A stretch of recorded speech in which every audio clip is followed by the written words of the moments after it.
Hi, this is Andrew from CAEexamtips.com. Today I have another quick video for you about reading test part 4. Is more than one answer possible? I got an email from Mohammad Reza from Iran who lives in Istanbul. And he says he's a big fan. It's no big deal. I've got a question about part 4 in reading. Is there just one way to complete the sentence or not? Just to remind you, part 4 looks like this. We have a sentence. You can avoid queues for the ski lifts if you obtain a pass beforehand. Then we have a word, by. And then we have another sentence with a gap. The queues for the ski lift, beep, beep, beep, a pass beforehand. And your job as a student of English is to write 3 to 6 words in the gap, including the word in the middle, by, to make the second sentence the same as the first sentence. And it's hard. So let's go back to Mohammad Reza's question. Is there just one way to complete the sentence or not? The answer is yes. Except for things like this. He wasn't being completely, entirely, totally honest.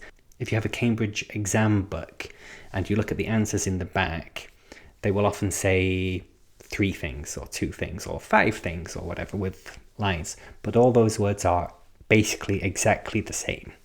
He wasn't being completely honest is the same as he wasn't being entirely honest. So you don't change the meaning of the sentence. These are like known synonyms. She was meant to turn up at 7 p.m. is the same as she was meant to show up at 7 p.m. And things like even though, although. He was late even though he set out early. He was late although he set out early. There's a few such examples like that. But apart from that kind of thing, yes, there is only one way to do it. Let's look at this sentence to make sure that we really understand it. You can avoid queues for the ski lifts if you obtain a pass beforehand. Queue is this. In America, they call it a line. And a pass is like a little plastic thing that you use to get into buildings or places. Okay. If you are incredibly good at English, you could probably work out the answer. So the queues for the ski lift can be avoided by obtaining a pass beforehand. I'll explain a little bit how to get that answer in a moment because it's relevant to the question. But first I'm going to show you Mohammad Reza's suggestion for an answer. He thought, is avoidable by having is exactly the same as the real answer. The problem there, first problem, is queues is. That doesn't go. You have to say queues are. But that's a small grammar thing. The main problem is the word having. Now, is having the same as obtaining? They're actually quite different if you think about it. I have a pass, for example, that my grandfather gave me. So I have it. I've had it since I was born. It's mine. It's in my pocket. It's in my bedroom. I have it. Obtain means buy or steal or whatever. Whatever means that I didn't have it, but now I have it. So there's actually like a change with obtain that isn't true with the word have. It's clear. What if I use getting instead of obtaining? So getting is also, it means I didn't have it and now I have it. The problem with get is that it's much less formal than obtain. Obtain is a very fancy word. Ew, I'm going to obtain some chocolates. Right? I'm going to get some chocolates. That's what I would say to, I don't know, my cat. I'm going to obtain something. I would say to the queen, when I meet her, which I'm sure I will soon, when she replies to my letters. So by using the word get instead of obtain, you change the nature of the sentence. You make it informal now. So you don't want to do that. Don't make it complicated. You are not smarter than the examiner. And also, they're not really trying to trick you. They're trying to make you repeat, they're trying to make you write a sentence that has the same meaning as the first sentence. That's what they want you to do. It's not a mind game where you have to think, oh, well, is this informal? No, use the same words. Oh.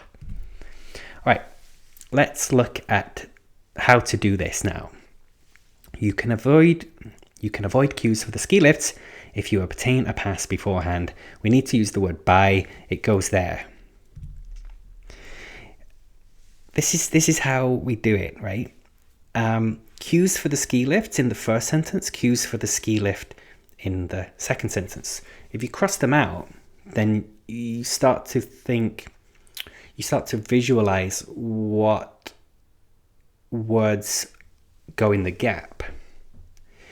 It's not going to be the word cue, it's not going to be the word for, and it's not going to be the word ski lift, because they're already in the second sentence. So crossing it out can help you, visually. Let's do that with the rest of it. A pass beforehand. Good. Don't want to look at that. It's not important to me right now. Can is in the first sentence and should be in the second sentence. All right. Avoid is in the first sentence, should be in the second sentence.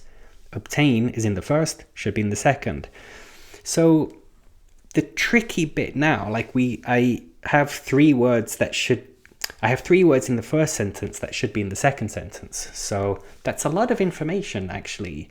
And the trick for you is to know that all of this will magically work and come together if you use a passive sentence.